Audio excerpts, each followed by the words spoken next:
I want to talk about the end of the film, I guess. Well, I want to talk about loads of things about this film, to be fair. But I think, Nick, it'd be good to get your opinion on this as well, because like the just as a recap, yeah, you've seen Black Panther 1, haven't you, Nick? Yeah. I thought the first movie was fine. I wasn't Yeah, like in love with it, but I wasn't like, God, that was trash. Like I was like, yeah. it wasn't bad. It wasn't bad. Okay, so you remember how um Killmonger, fought with T'Challa in that film, don't you? At the end, Yeah, at the and, end. and Paula, you remember this as well, don't you? Killmonger fought with T'Challa at Yes. the end. Does anyone remember how Killmonger died? Ooh, Did he get stabbed? yeah, He that's gets what I was stabbed. thinking. That's He Yeah, gets stabbed. stab. Yeah. Yeah, he gets stabbed. Yeah. Oh, but Shuri, she gets stabbed and she's okay. She gets stabbed as well, doesn't she? No, she gets Yeah. impaled. There's a difference Yeah, between getting impaled. stabbed and Yeah. getting She impaled. she doesn't just get lit in one end out the other. Yeah. Oh. Mm. That's what I was trying to tell you. She Yeah. gets Vlade the Impaler stabbed. Seems a bit like a plot hole, don't you think? So she gets literally all the way through her. Was it like Tony Stark in Infinity War, where it's kind of on his side, or is it like right in the middle? Oh yes, I'm gonna look for an image. I'm gonna look for an image. It's through serious organs. Like we're talking all the way through her, out the other end. It's real bad. Like we're talking pretty severe damage being done. And she snaps the front end off and pulls herself off the other end of the spear, so she could sort of, because she's impaled on a rock, so she gets out and gets the spear off of her that way. And then as she comes out, the suit just sort of, well, you can see the suit healing, but her skin heals up as well by the looks of it. There's no blood, obviously, because why would there be? But it seems like a massive plot hole, don't you think? Anyone thought that was a bit odd? That just sounds sort of like happened? It from what you're describing to me, for sure. Yeah. I'm trying to find some images. Yeah, I'd be curious to see an image of that. I don't know what this deal is with people getting stabbed here lately in entertainment and surviving it. I mean, the Tony Stark, when he got stabbed, was kind of somewhat believable because he was like, down in pain. And then he was trying to fix himself up, and it was on the side, on his side. So it wasn't like, right in the middle, but like Reva and then Shuri here. I don't know. I guess women just they just take stabbing. They just can take a stabbing, I guess, can't they, women? Yeah. Is that a more metaphor? Take a stabbing. You can read into that however you like. It's I'm just saying what I'm saying. Women lately in movies can take a stabbing, it seems.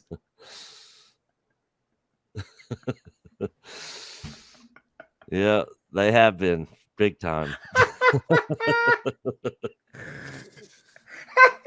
Big old stabbings, left and right. Big stabbings. Huge. How's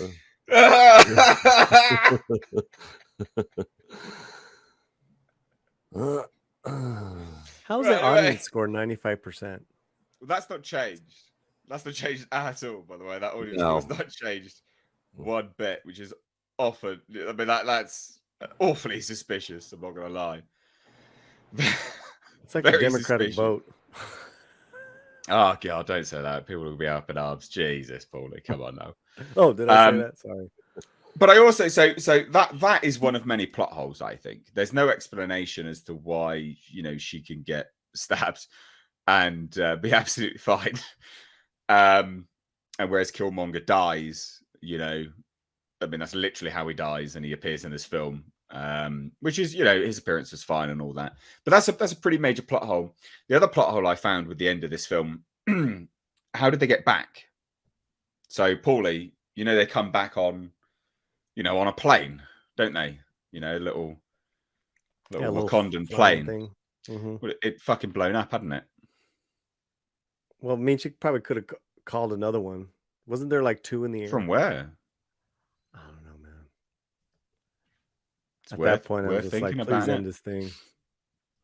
It's worth thinking about. And you are right. Well, the other major plot hole which I found, and you alluded to this in your review anyway, you're not alluded to it, but you know, you said, why didn't T'Challa go out with a big blaze of glory? Well, yeah, sure, I get that. They should have done that anyway. That's being respectful to the character. Because the way they killed him off with this mysterious disease and words, actual lines of dialogue were, he suffered in silence. You know, if I'd had more time, perhaps I could have saved him, right? If you told me sooner, perhaps I could have saved him. So that's actual dialogue. That's awful. Yeah, so it was his fault. Yeah, literally his fault. He's too proud, right? Too proud. So, you know, that's disrespectful to Chadwick Boseman, but it's also shit for the character. So in an effort to try to pay tribute to all of that, they disrespect not only the character, but also Chadwick Boseman. But because they went down that route, it does actually create a plot hole. Why didn't they just cryogenically freeze him like they did with the Winter Soldier? Absolutely. Yeah, that's a good point. And give her time to, you know, come up with a solution. Yep. And hey, we'll work on it. You're gonna go in the freezing chamber. We'll get you out when we're ready. There's a pretty major plot hole. Pretty major plot hole. Now, the other plot hole, not necessarily a plot hole, but I guess kind of a plot hole. Wakanda was landlocked in the first film. You know, like it was in centralized Africa. Like it was pretty far in, wasn't it? It was a landlocked nation. How did Namor swim there? Why is there suddenly now oceans or ocean and tributaries that could go all the way to Wakanda? That wasn't there before. Well, I mean, Mexicans are very resourceful. I mean, I will say that. So never underestimate us. So they can move oceans right sea. up to it. I'm gonna get canceled on so many levels. Yeah, I love it. You are white passing Latino, remember? White passing Latino over here. Colonized mind. But, so I thought that to be a pretty, you know, another key plot hole in the first film. Nick, do you remember how T'Challa and you, Paula, as well? Do you remember how T'Challa flew in on the plane into Wakanda and the force field came down? Do you remember that? Yeah. It was the whole basically all of Wakanda's hidden. You know, you can't see it. You got to fly through it, and then of course at the end, you know, the ships came down that had the big force field around it. Yeah. But you remember like how they sort of crossed the force field, don't you? It just sort of dematerialized and sort of closed back up, wasn't it? Yeah. Almost like a hole sort of thing.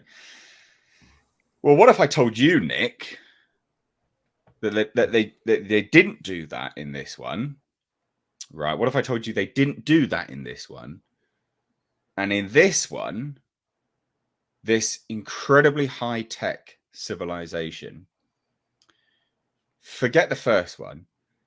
This one, this high-tech civilization, they don't press a button to open the force field. What they do in this one, and it's still a ship just flying in, but what they do in this one, Nick, what if I told you water drums come up out the floor and 2 men play them like bongos, and the force field opens up because they play the drums?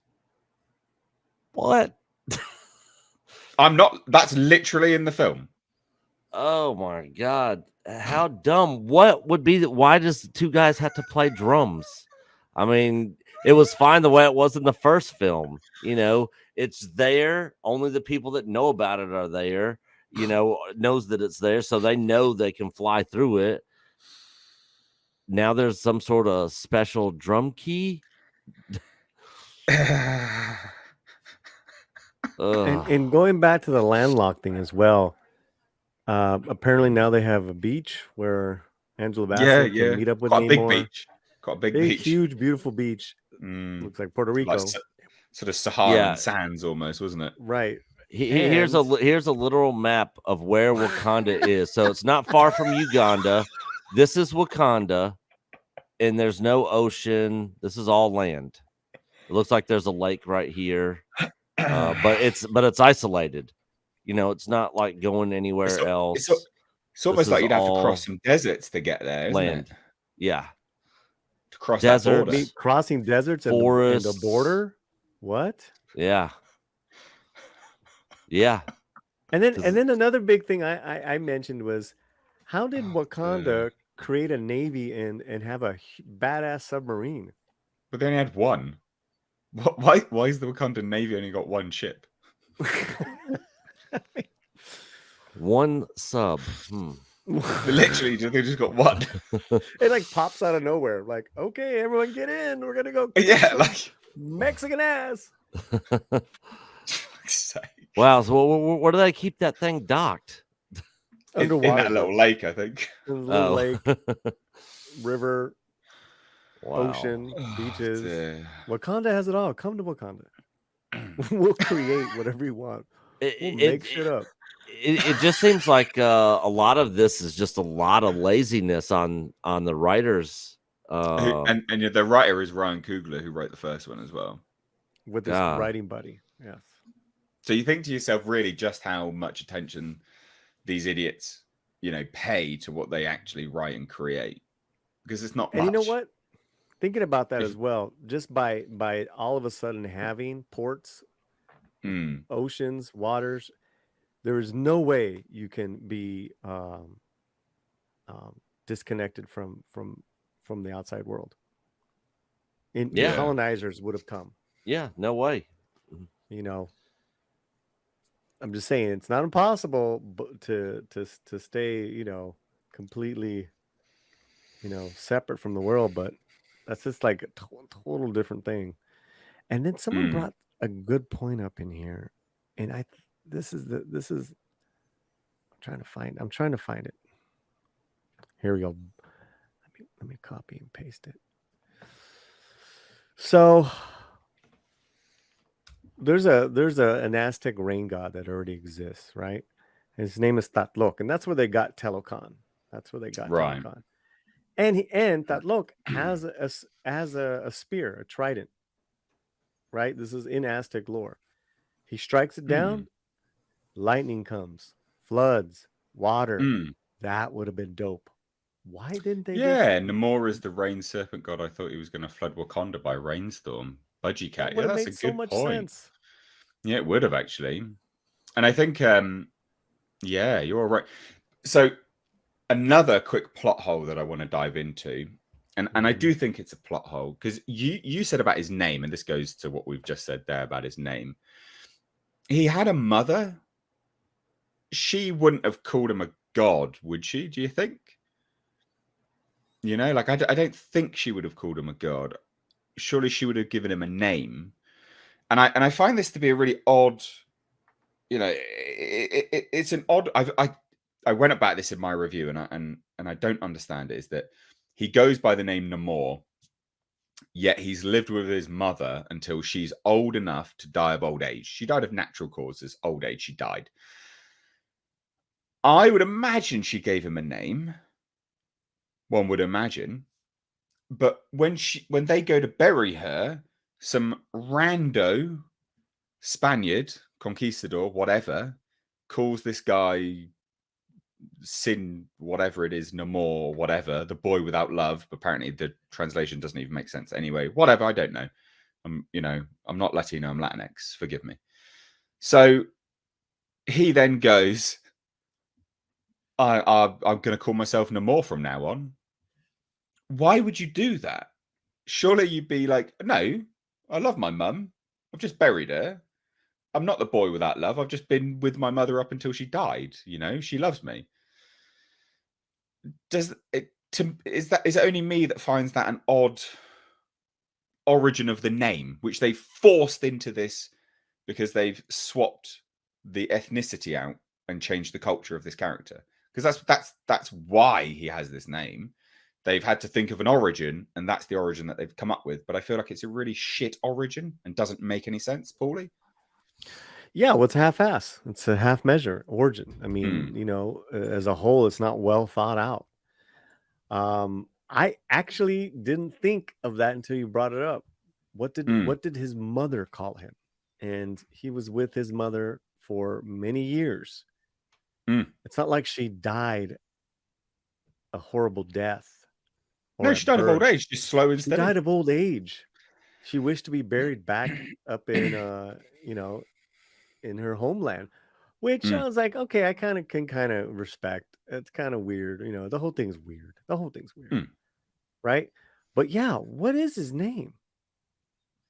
Now, if his mom did consider him a god because he was a mutant, he came out with the he was born with a mutation with the